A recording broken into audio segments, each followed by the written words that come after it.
The federal government just admitted its priorities were dangerously skewed. And the proof might be in a 5-year-old cold case that, well, just finally cracked. Welcome back. Our deep dive today is, it's a big one. We're looking at a massive shift happening inside the FBI and DHS. Yeah, this whole restructuring, sometimes called the Great Decentralization.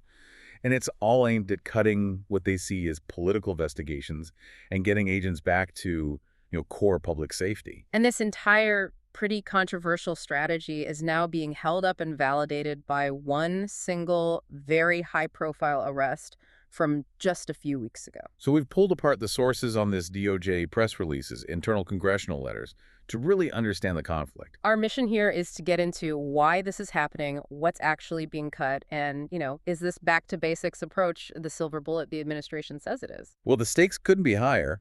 On one side, you have the Attorney General and the FBI Director, and they're arguing that this new disciplined approach is already getting results. And on the other? On the other, you have critics, especially in the Senate, warning that these cuts to intelligence are creating just catastrophic blind spots while political violence is spiking.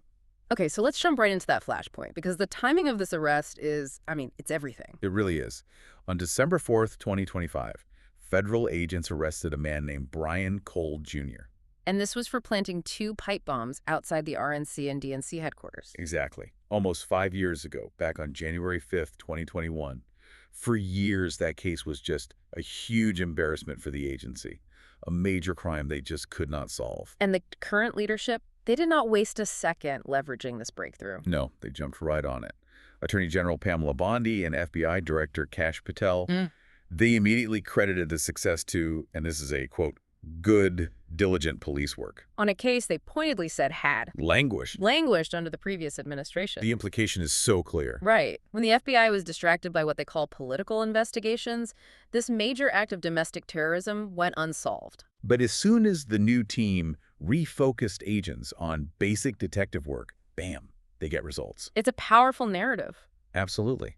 And the details from Cole's confession, they just make this the perfect political argument for them. Because his motive was anger over the 2020 election. Right, but he specifically said he targeted both party headquarters. Why both? Because he believed, quote, they were in charge, and he really didn't like either party at this point. So that nonpartisan targeting is crucial for their argument.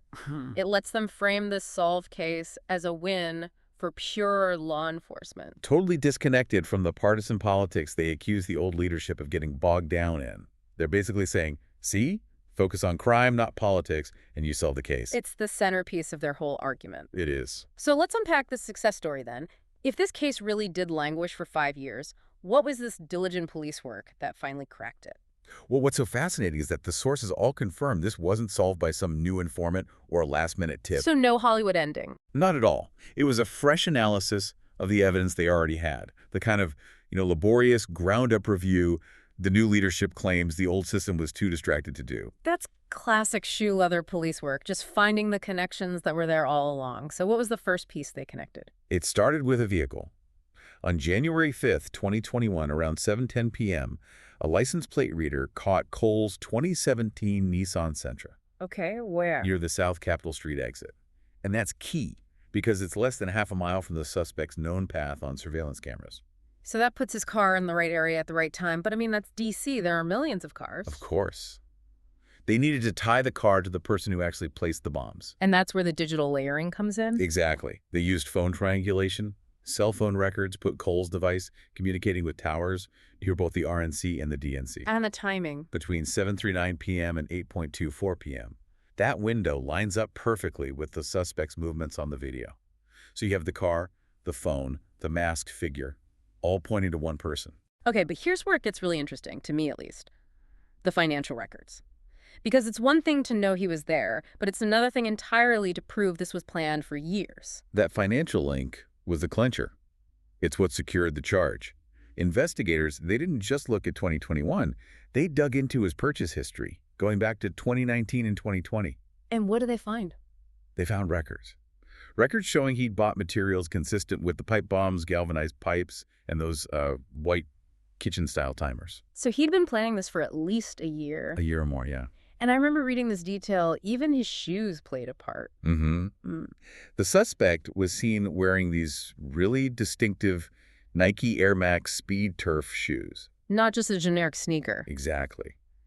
Because they were so distinct, agents could narrow their search. They subpoenaed credit card records from places like Foot Locker. And they just cross-referenced purchases of that specific shoe with the location data they already had on Cole. That's it. It's the combination.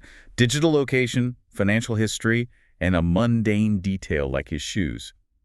It created a case so tight that when they finally confronted him, he confessed. It's remarkable how that kind of granular police work solved what high-level intelligence couldn't touch for years. He even admitted to cleaning them. Yeah, he admitted to assembling the devices, cleaning them with disinfectant wipes to get rid of prints, Wow. and setting the timers for the maximum 60 minutes. So for the administration, this is Exhibit A. Stop chasing political phantoms, focus on the crime, and you get your man. Which provides the perfect backdrop for this huge political fight that's going on. Right, and we need to dig into the motive a bit more because it perfectly frames the reason for these big resource cuts. Cole's frustration, his targeting both parties. This puts his crimes squarely into what agencies call domestic violent extremism. Or DVE. Yep. And we should probably clarify these terms that the federal agencies use all the time. HVEs versus DVEs. Yeah, let's define those because the whole debate over this resource shift really hinges on where the ideology comes from. It does. So HVEs, that's homegrown violent extremists. These are people in the U.S. who are motivated by a foreign terrorist group's ideology. So think ISIS or Al-Qaeda. Exactly. Their goals align with a foreign entity. And DVEs are the opposite. Right. Domestic violent extremists are not inspired by foreign goals. Their motivations are rooted entirely in domestic ideas. And that's a huge bucket. It can be anti-government beliefs, white supremacy, environmental rights. And, like we're seeing with Cole, increasingly extreme partisan political views.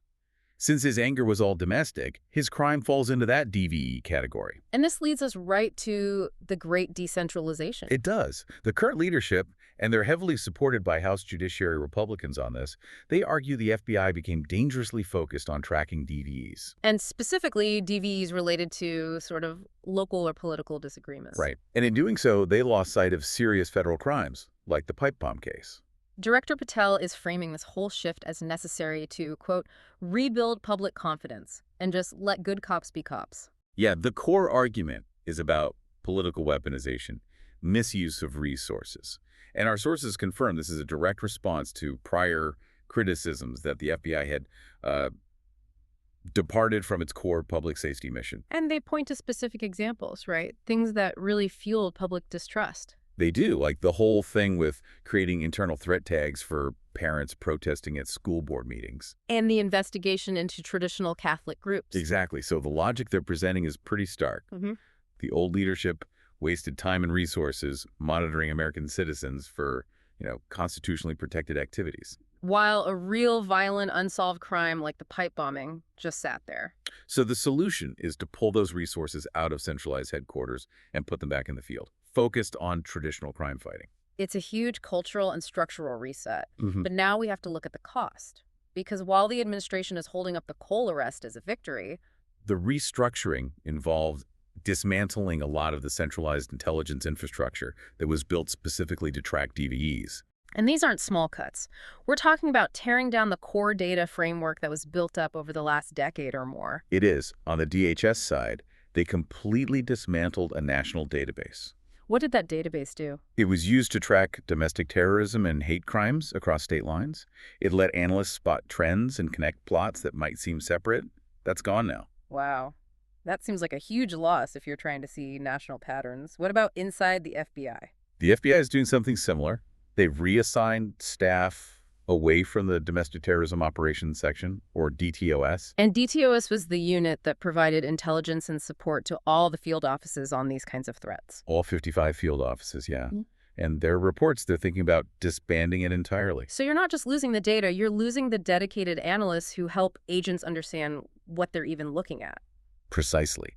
And on top of that, DHS has gutted funding for community-level terrorism prevention programs. So it's a full-scale pullback from that centralized, data-driven prevention model. But this is exactly what the Senate Oversight Committee is sounding the alarm about. And they have the data to back up their concerns. Their argument from a letter back in April 2025 is that this is a dangerous diversion of agency resources at the absolute worst time. Because the threat isn't going away. It's not. They cite hard numbers. A 25% increase in terrorism and targeted violence in just the first 2 months of 2025. So the threat level is actually accelerating while the FBI is changing priorities. And here's the key conflict. The nature of the threat is evolving. The Senate critics found that between 2016 and 2023, 49% of all attacks and plots against the government were inspired by partisan political views. 49%, so nearly half. And that's not just general anti-government anger like we saw maybe 20 years ago. No, this is highly specific, partisan-driven. And that's the core of the critics' fear. Dismantling the central database leaves the government unable to track and analyze this rising specific partisan threat. They're worried that local field offices alone just can't connect these national networked plots. So what does this all mean for you, the listener? We're really watching two competing visions of public safety clash. On the one hand, the administration is prioritizing accountability, making sure federal agencies aren't used for political means. And they're using the solved coal case as proof that just doing the basics is enough to keep us safe. But the critics, they prioritize prevention.